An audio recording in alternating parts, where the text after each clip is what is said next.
Let's look at the photo. You say that's me? Okay, check out the name badge.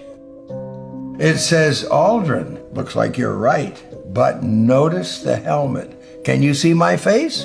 No. This is a secret I've been keeping for almost half a century. On July 20th, 1969, Neil Armstrong and I pulled off humanity's first extraterrestrial prank.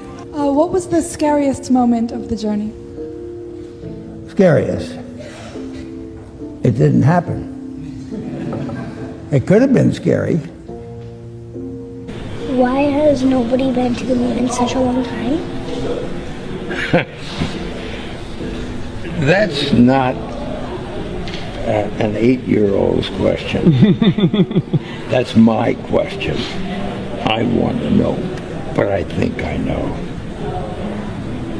Because we didn't go there, and that's the way it happened. And if it didn't happen, it's nice to know why it didn't happen, so in the future, if we want to keep doing something, we need to know why something stopped in the past that we wanted to keep it going. Money is a good thing. If you want to buy new things, new rockets, instead of keep doing the same thing over, then it's going to cost more money. And other things need more money too. So having achieved what the president wanted us to do, and then what thousands, millions of people in America, and millions of people around the world. You know, when we toured around the world after we came back, the most fascinating observation was signs that said, we did it. Not just us, not just America, but we, the world, different countries. They felt like they were part of what we were able to do. And that made us feel very good. Let's look at the photo. Вы знаете, вот сказал, что вроде честь космонавтов, что они не говорят о том космосе. А им говорить нечего. Я об этом кара космонавтите да говорят за това, което става в космоса. Те просто не знаят нищо такова. Ние не сме били в космоса. Ако някой твърди това, това не е вярно, не е истина. Това е поредната.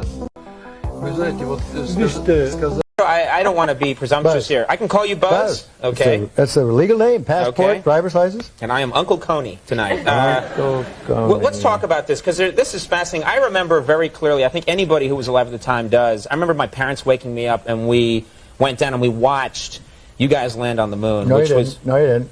What? Because there wasn't any television. There wasn't anybody taking a picture. You watched animation. See, you associated what you saw with... I have very hazy memories. I know. Well, no, but what we saw was we all were gathered around the old curved top radio and listened. Talking about, you know, how many feet we were going to the left and right, and then I said, contact light, engine stop. It was and a few exciting. other things, and then Neil said, Houston, Tranquility Base, the Eagle has landed. Man, how about that? That was very exciting. Not a bad line. Yeah. This was... Okay, Zoe, favorite. What is your favorite thing about space? Go in there. Go in there. Why has nobody been to the moon in such a long time? That's not an 8-year-old's question. That's my question. I want to know, but I think I know. Because we didn't go there, and that's the way it happened. And if it didn't happen, it's nice to know why it didn't happen, so in the future, if we want to keep doing something, we need to know why something stopped in the past that we wanted to keep it going.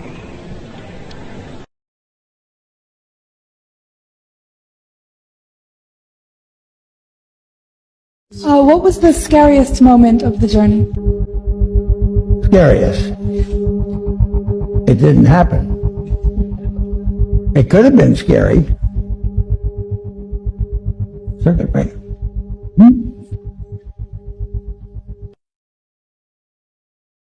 Operation to justify not doing manned space flights anymore and to pull on your heartstrings with an emotional cover. So if you dare question it, then you know you're immoral. And then when you look into it, you find out, of course, that you have all these people still existing in the world. So basically a government version of witness protection for NASA. Our nation held a vigil by our television sets. In one cruel moment, our exhilaration turned to horror. We waited and watched. They were waiting and watching. When they saw the explosion, there was confusion. Was something wrong? The principal and teachers weren't certain either. Then it got very quiet as the horror of it began to register. Besides the trauma-based mind control and putting children through that trauma, it reinforces their model. It reinforces their religion. Look, this terrible thing happened. We're trying to go to space. We're trying to explore for science. But look, all those people died. But at 1 o'clock, school was closed. It had to close. I felt as if my whole body blew up inside when I saw that. And I can just never be as shocked as I am now. Seeing it with my own eyes, it really just scared me. Some astronauts blow up in a rocket. What does that do subconsciously to the average person? They don't want to go up into space. They don't want to blow up in a rocket. We'll leave that to the professionals. We'll leave that to NASA or government. Once they had seen the evidence on the visual screen that there would be no survivors, it suddenly became apparent to them that they were dealing with death. The government had incentivized the different public schools to play the Challenger in their classrooms. So they rolled their TV sets out, they had all the children sit down and get ready to watch it, and 20% of the American public watched the Challenger event happen live. And within 1 hour, 80% of Americans had seen the Challenger tragedy happen. So just like with 9/11, they have everyone see this traumatic event, and then we're all in unison that we're traumatized. When it blew up, it was a form of trauma-based mind control that, some people will never grow out of, and then the emotions kick in and you're unable to think logically about what's going on. Of course this was planned. They made every school show this event live. They wanted these kids to grow up defending this tragedy. Think about how many field trips come here, unfortunately. And they go in and watch that heroes. We're building them up higher than your father, police, military, all these people that are actual heroes. These are actors working for a government agency. So. Next. Hello. Hi. I'm going to get one of these signed if that's all right. My name is Justin. Justin? Yes. I-N? Yes, with an I-N. Where are you from, Justin? Orlando. Oh, so you're not far. Not too far. No, I'm okay on a picture, but thank you. I do have a question though. Sure. Sometimes when we're watching the ISS footage, you'll see the astronauts sometimes connected to like wires and harnesses. Is that to keep them like in the frame during the broadcast, or what's the reason for that? I haven't actually. You mean while they're inside the shuttle? Yeah, like when they're inside the ISS, sometimes during the feeds, the broadcast, you'll see kind of pulling on their belts or something like that. I bet that is. I have not personally seen that. Oh, really? But I know that they try to be still when they're doing talking to someone, and then they usually try to release and do like a flip at the end or something like that. Because I've seen the flip before, and it almost looked like a foot was caught like inside something, but there was nothing really there. It was really strange. I didn't know if there was something to kind of like hold them in place or something. We never had anything like okay. that, but they may have learned over time that it was hard to stay still, and they may have come up with something.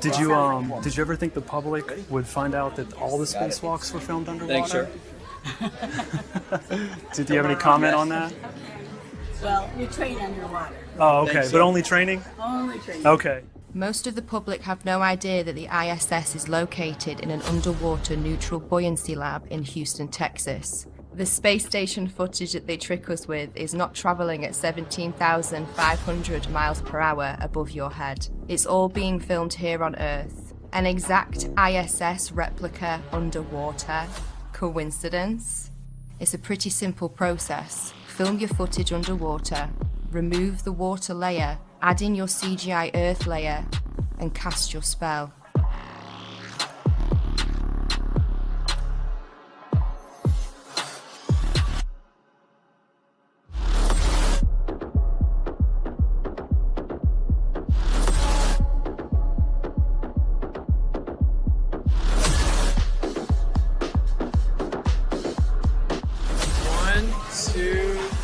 Bubbles in space.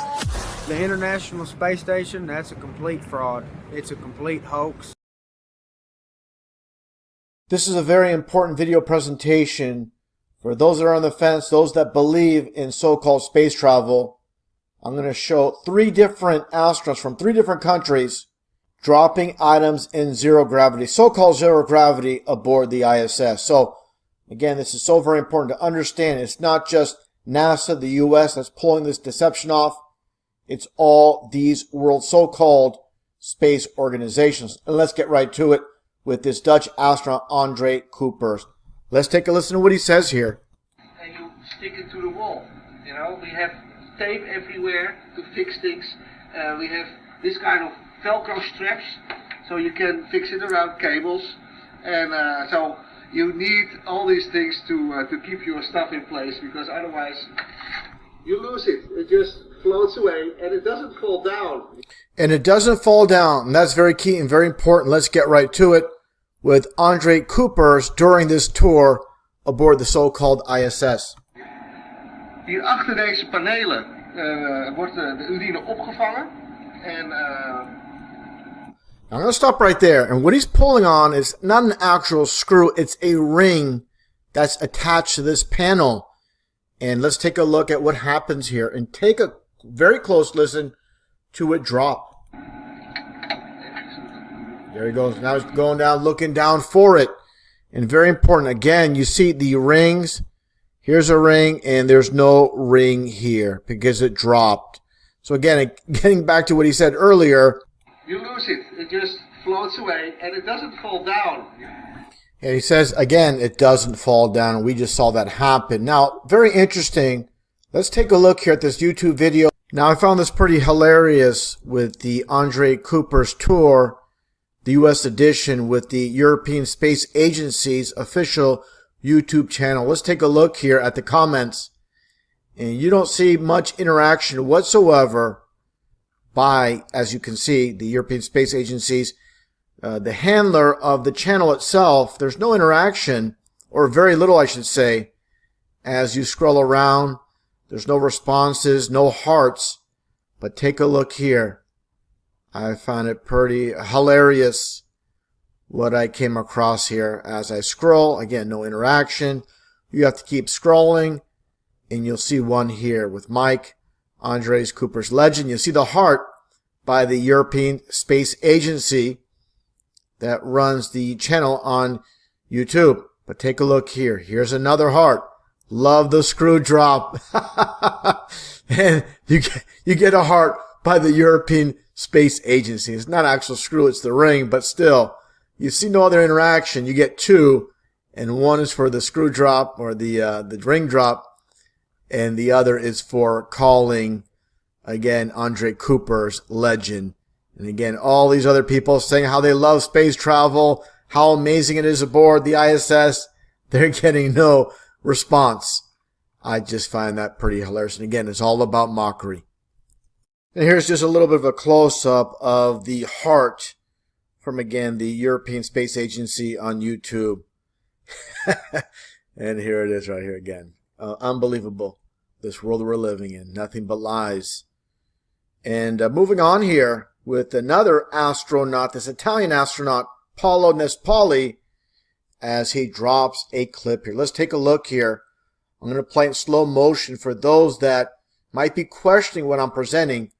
It's going to be clear as day. Let's take a look. An Italian on the ISS, but we also have a lot of Italy on the station. Now he just turns around. He doesn't know what to do. How many parts? Now let's stop here for a second and look at this slowly. I'm going to play it at 2 different slower speeds. Let's take a look at this one first. And obviously, he drops it in supposed zero gravity aboard the ISS. an Italian There he goes. on the ISS, but we also have a lot of He Italy turns on around the again. station. Now here's super slow. And you're going to see him actually with his right hand kind of hit it, and it falls. And you see that smirk on his face as he turns around. He doesn't know what to do, doesn't know how to react. So he kind of turns around for who knows whatever reason besides being completely embarrassed. Now, this, as we've seen so many times with the astronauts, they love to throw a microphone around in so-called outer space. Why not just be wireless? What are we back, in the 70s or 80s still using these microphones? This is just a prop. And they're trying to show off their zero-G and so-called ISS. But again, nothing but smoke and mirrors, nonsense, garbage from these frauds, these liars. Now watch this. As this one so-called astronaut is holding this inflatable globe. Let's play this clip and take a look at what happens. And he drops it. And look at the expressions from all the other so-called astronauts. And look at this face here, the one in the middle, the ringleader of the circus. Uh-oh, back up. Completely embarrassing. Let's take a closer look. And there he goes. And look at her face here as it drops. Oops, oops. Uh-oh. That's supposed to happen. Completely embarrassing. And what it comes down to, liars always expose themselves. They can't keep their lies straight. And this is transparent as transparent gets. But of course, the NASA fanboys, the SpaceX fanboys, they're not going to have anything to do with this. They're going to make every excuse in the book, of course, because once someone believes a lie, it's very hard to unbelieve a lie. And that's all comes down to ego. And ego is the biggest enemy of truth. And let's play it a little bit closer even. Clip here as he drops it once again in supposed zero gravity. There's absolutely no excuse. It gets back to Andre Cooper, who says things do not drop in space. And oops. So look at the expression here coming up with these so-called astronauts. And their faces speak a million words as it drops. And look at the reaction. Look at her face specifically. This guy here starts smiling. They don't know what to do. And the smiles. Obviously they are completely embarrassed. Obviously not part of the script. And of course the foundation of the ISS with Russia and the US docking supposedly in 1998, the two modules, and of course no real footage of the so-called ISS being constructed, because obviously it doesn't exist. It's all smoke and mirrors, nothing but a lie. And this is, again, the foundation of the world lie system, supposedly living on a spinning ball, zipping through outer space. And again, what all comes down to is liars, again, can't keep their lies straight, and busted once again. And for those that cannot see the obvious fakery I just showed, and again, this is official NASA footage, supposedly, of the construction, obviously just CGI, and obviously they cannot show us real construction taking place because there is no ISS. There are no space travel missions. Again, people need to wake up and realize this whole world system is nothing but a lie. And in case there are any conspiracy theorists out there, how would you prove to us that you're in zero gravity?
distance of God is so far away.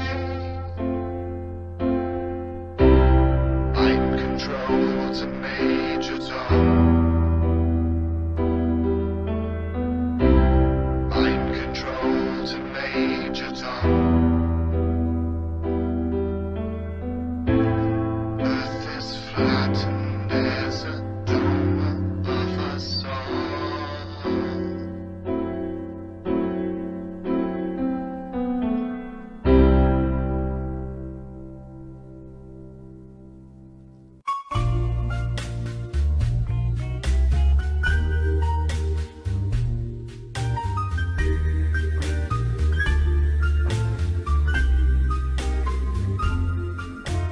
NASA, I'm crazy for believing in you. I'm crazy, crazy for not thinking this through.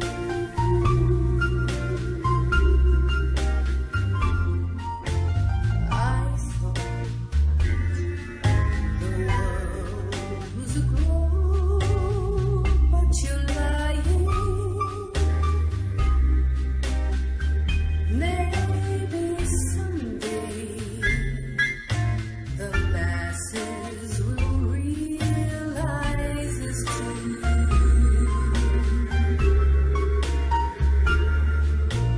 NASA, why did you stage the moon landing?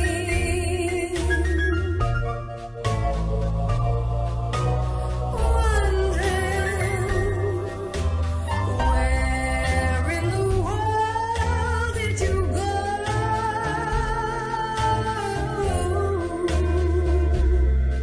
You're crazy for thinking your movies would fool me. You're crazy for trying and crazy for lying, and I'm crazy for believing you. You're crazy for thinking that I wouldn't question your CGI images and deep sea space station, and I'm crazy for believing in you.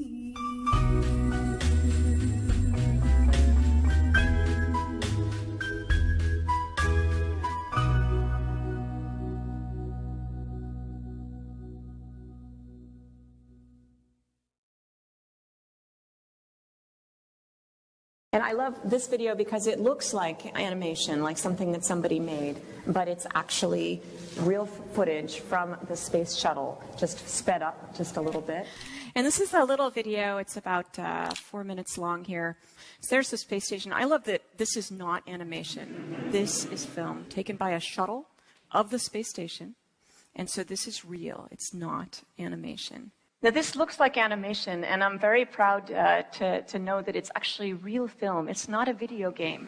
People are living there. I know this looks like animation, but it's actually really real.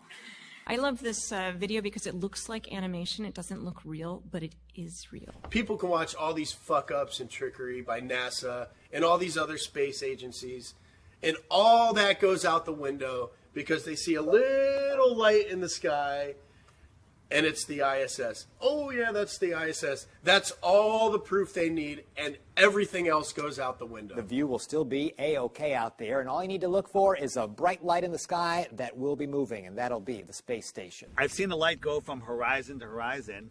There's many problems with that light. First, it's as bright as the sun. It's really bright. How is the ISS reflecting that light as bright as the sun back to me the whole way across? Is it made of mirrors? Is that mirror following me? Right? How would somebody 10 miles away see the same reflection? Because it can't reflect in all directions.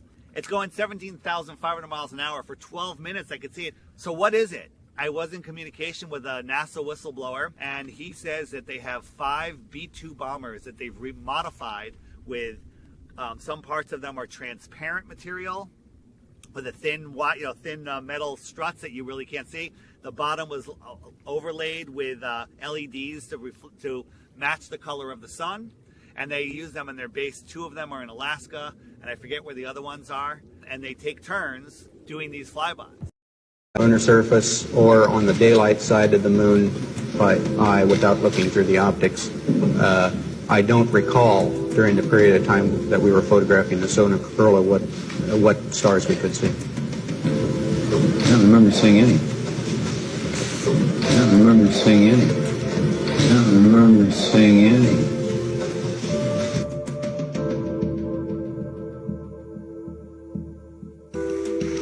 Whilst from in Mark space, Cameron. This is from Mark Cameron. Whilst in space, have you ever looked away from Earth into the black void? Yeah. So because you can see, because you can see the stars. Oh yeah. You know, and pretty much all the time you can see the stars.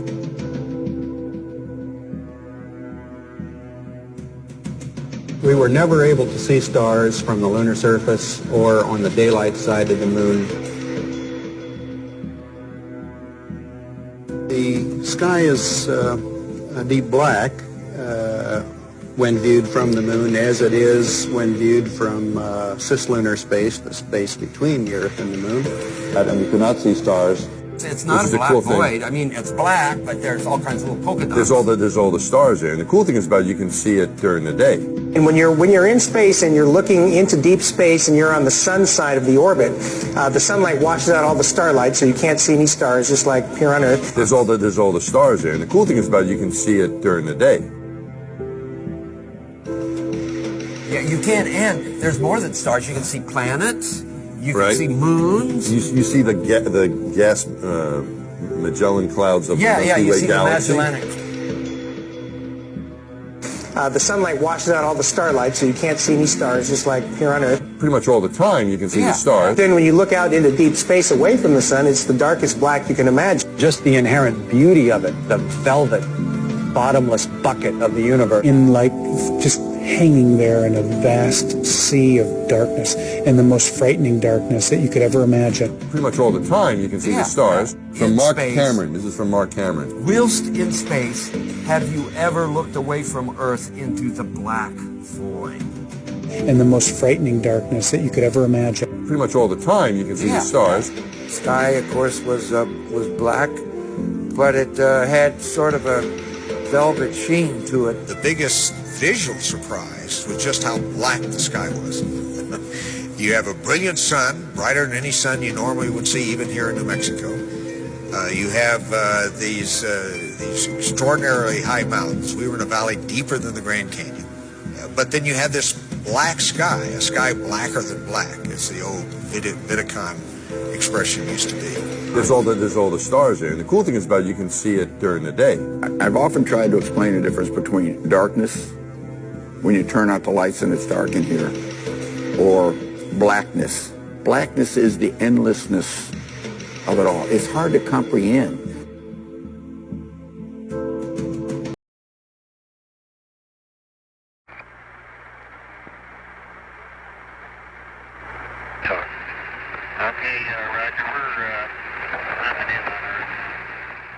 Roger, Neil. We just wanted a narrative such that we can, when we get the playback, we can sort of correlate what we're seeing. Thank you very much. Well, we shut out the sun coming in some of the other windows into the spacecraft, so it's looking through the number 1 window, and there isn't any reflected light. We only have one window that has a view of the Earth, and it's filled up with the TV camera. South America becomes invisible just off beyond the terminator or inside the shadow. We can see the oceans with a definite blue cast, see white bands of major cloud formations across the Earth. Roger, the ATC's working real well. The F-22 looks good, over.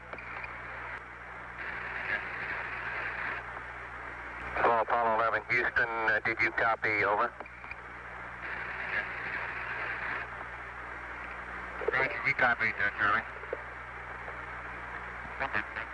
Roger, your transmissions the last couple of times have been about 2 by, over. Okay, how do you read me now? Right, you're 5 by now.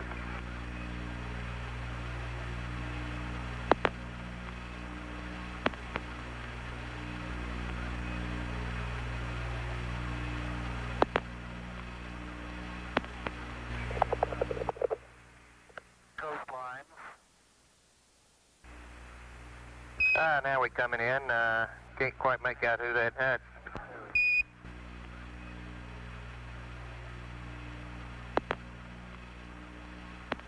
Discussing their deception. What is your proposition?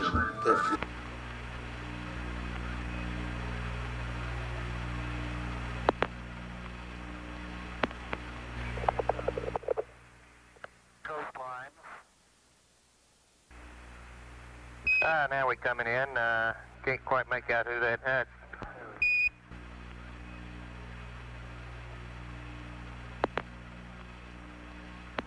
Discussing their deception. What is your proposition? That we didn't go to the moon?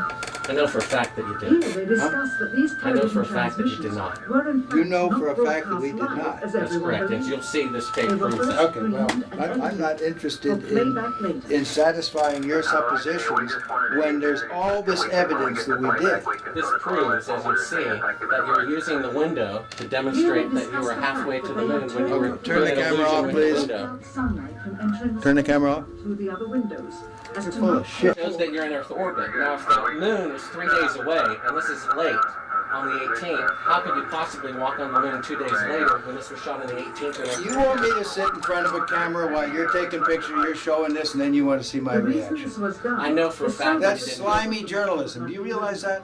Is, You ought to be ashamed of if you read the yourself. document that I have in here, you'll find that it's not. That this is a personal plea to do what is right. Well, we sit and we talk about things ahead of This is the time. document that you want to see. Is place the camera at the back of the spacecraft. I know for a fact But that what it is you're trying to do is unethical. You don't Outside believe of that? which It is completely No, I do filled not. with the Earth in low Then orbit. we have a difference of opinion. The circumference of the window. this is then where you're at least using the window the of diameter the spacecraft to of the appear to be the Earth far with the away. darkened walls of the We got the raw footage of it. We have an auxiliary track, so in prompting you when That to is why speak. they wanted the interior. You believe in UFOs? blocked out the No, I You do believe not. we've been visited by... Well, why do No, I you want to don't. believe this stuff? I know for a fact. We've had this analyzed, and this is the window, and you're in, and it's dated by an atomic clock at the Goldstone tracking station, which is on the tape. Well, you're Said talking that to the wrong guy. Why you don't were you there. talk to the administrator at NASA? We're passengers. We're guys going on a flight. We're not... I know for a fact that it didn't. And this tape would prove it in a court of law.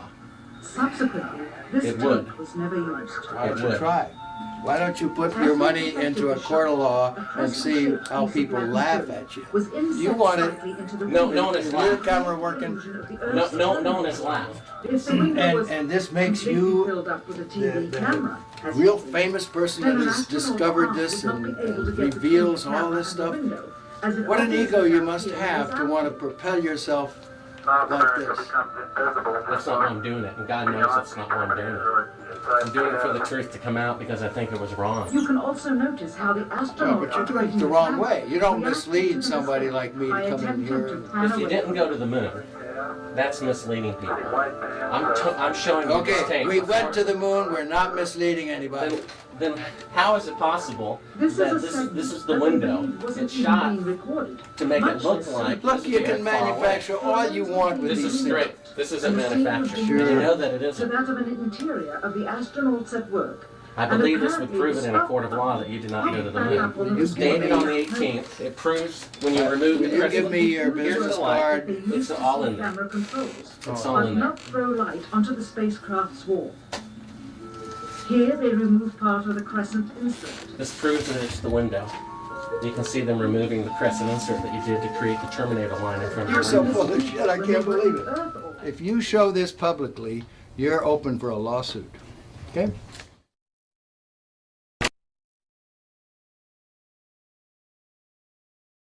What was the temperature like in the spacecraft on the moon?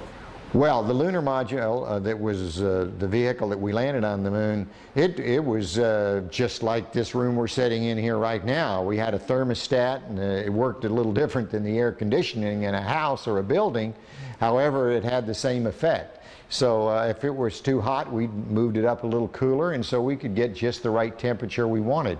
Now, when we put on our spacesuits and closed them up, then we had a backpack on, and in that back was essentially an air conditioner too, a different kind, a kind that would work in a vacuum, and then we could keep our suits the right temperature, because human beings, even though we've got a lot of good capabilities, you know, our brains are amazing, our eyes are amazing, we don't perform well if we're not within a really narrow temperature band. If we get too hot, we sweat, we don't do well. If we get too cold, we shiver and we don't do well.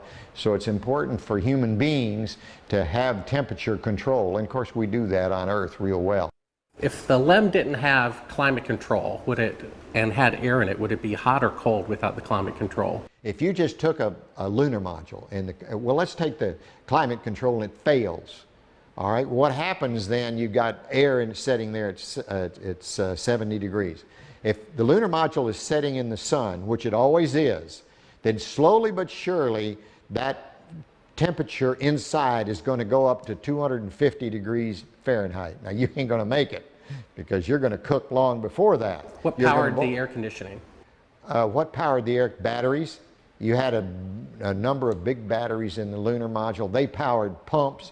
They powered the air conditioning, they powered the communication system, and that's the reason we were only able to stay on the moon 33 hours. Later on, we got a little better batteries, more batteries, and we could stay longer. But batteries turned out to be, for the weight involved, the thing that gave you the power. Now, the best. Now, the command module, which had to last from the moon and back 10, 12 days, then batteries would have been too heavy, and so we used fuel cells there, which took hydrogen and oxygen and put them together and made electricity. So it depends on, like in a car, you wouldn't want a fuel cell now because a battery can do the job. But if you were trying to replace the engine, maybe you could use some fuel cells to drive the motors. It'd be too expensive now, but maybe someday. What was the power of the engine that descended to the moon? The rocket engine? Yeah. The rocket engine that we used to descend to the moon was a very simple rocket engine. It operated at low pressure, so that it was like running your car at 30 miles an hour, not running your car like a race car. The engines we used to launch from Earth was like running your car at race car speeds, you know. So everything had to be just right. But we were interested in safety paramount right there. We didn't have last minute checks we could do. We only had one engine, it couldn't fail, so it ran at lower pressure, and when you were in it, you couldn't hear it in the vacuum of space. Any ill effects from the Van Allen radiation belts? No. Now, I'm not sure we went far enough out to encounter the Van Allen radiation belt. Maybe we did. Beginning at an altitude of 1,000 miles and extending an additional 25,000 miles, lay lethal bands of radiation called the Van Allen radiation belts. Every space mission in history with humans on board, from both the United States and Soviet Union, from the first in 1961 to the present, has been well below this deadly radiation field. Mercury, Gemini, Soyuz, Skylab, the Space Shuttle, all maintained altitudes well below 1,000 miles. All except Apollo. I don't know the distance to the Van Allen radiation belt, and if we did, it wasn't a problem. If we were going to encounter it, then we would have had to build the spacecraft and the spacesuit to not give humans a problem.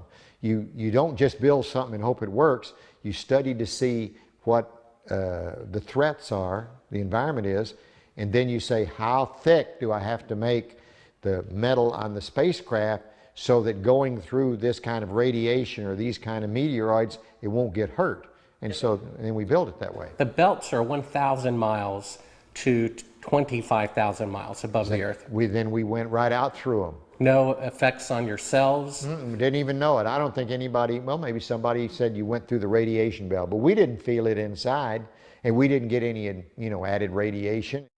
In 1998, the Space Shuttle flew to an altitude of 350 miles, one of its highest altitudes ever, hundreds of miles below the beginning of a field of radiation that was so severe that the astronauts inside of their shielded spacecraft and inside of their shielded spacesuits saw flashes of light with their eyes shut that they described as shooting stars, due to radiation penetrating first the shuttle's shielding, then their spacesuit shielding, then their skulls, and finally the retinas of their closed eyes.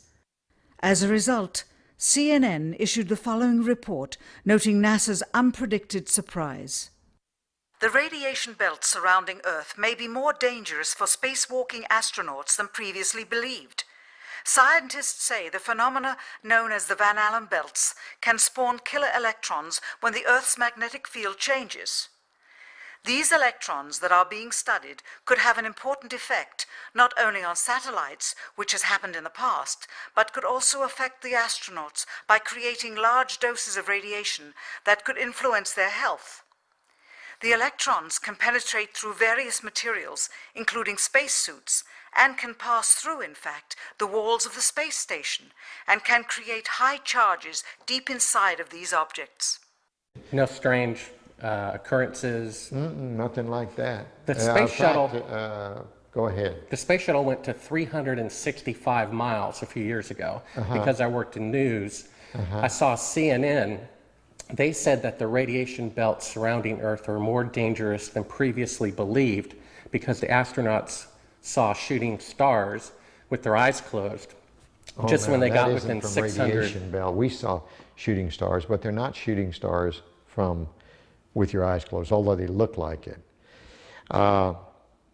If you're out in space beyond the Van Allen belt, and probably within the Van Allen belt, and close your eyes, and just pay attention. You don't notice it unless you pay attention. Then all of a sudden you'll see a little flash like a shooting star, except it's like that. There goes one this way. Then one just blossoms. And then not that fast. Maybe you wait 3 minutes or 2 minutes and one goes whoosh. And what's happening is cosmic rays are hitting the back of your eye and exciting those sensors in the back of your eye. So that's what you see. And they got high enough apparently to close it. My guess is in Earth orbit, if you closed your eyes and just paid attention, that you would see them. The first time they were seen was when they went to 365 miles. Yes. That's 650 miles below or away from the radiation. Yeah, see, it's below. My guess if they just did it tonight. But see, if you're just going to sleep or closing your eyes or it's dark, you don't notice them. But if you'll close your eyes and pay attention, which we had an experiment to do, by the way, then you see them whistling by. Not on our mission, by the way, they hadn't been discovered yet. I saw them one day on the moon. It wasn't dark, and it was kind of dark, and I saw this flash of light, and it looked like it was on the moon, but really it wasn't. It was a flash of light in my eye. Where were you when the Apollo 1 fire happened? Apollo 1 fire, I was in my office at the Johnson Space Center. It was about 6 in the evening. I was working late there at my desk. I got a phone call, and a voice on the other end said their name, and I said, okay. They said, I knew who it was. It was the flight director or someone down at the Cape during the test, and he said, we've lost the Apollo 1 crew. We think we've lost the Apollo 1 crew. I said, well, where are they? Have you ever read the congressional report on that? Sure. They considered it, at that point, that it would be extremely difficult to go to the moon within 2.5 years from that point. We did. We thought it would be. But so what big change happened to make it possible? Well, once again, with what we knew at that time, it looked like that would be difficult. So, but we started out on the journey anyway, and as we started on the journey, we found ways to shorten it. For example, we had a lot more flights planned prior to landing on the moon than we actually did. For example, testing the Saturn V. George Miller, one of the smart guys up there in headquarters, said, we're going to test, we've tested on the ground the S4B and the S1 and the S2 sort of we're going to put them all together and test them all at once because we've run out of time and we want to get to the moon by the end of the decade. And people thought that was a crazy idea. People said, no way, it's too many unknowns. We couldn't possibly do that. There's no way, and George Miller kept saying, if we want to get to the moon by the end of the decade, we're going to have to do this. And I can remember when that was proposed, I thought it was a real crazy idea, not very good idea. Looking back, it was a great idea. Now, von Braun might have been in favor of it or he might not, but I'm sure if we asked him after it was all done, he would have said, what a great idea. We never thought of that when it began, and that compressed maybe the flight schedule by a whole year, or maybe 8 months or something like that. We did a lot of that. We had a goal to get to the moon by the end of the decade, and we were trying to do it. That doesn't mean we were being careless, but it meant we were doing everything we possibly could to make that goal that President Kennedy set for us. And we did, in fact, make it. Now, you mentioned the guys who thought we didn't go to the moon. This must be what you're talking about. We found that. I guess you're familiar with the Fox special. Oh yeah, I'm familiar with it. I watched it. Yes, it's a good it's a money-making thing. They don't have the landing legs extended. You know why? It won't hold the lunar module up on Earth. But that's not those landing legs aren't extended. But you know, this is some, you know, guys stand around saying, how can I make some money and make a movie? Well, I can make porno. That's good. I'm a filmmaker, and I've been in the business about 15 years, and I've been asked even to testify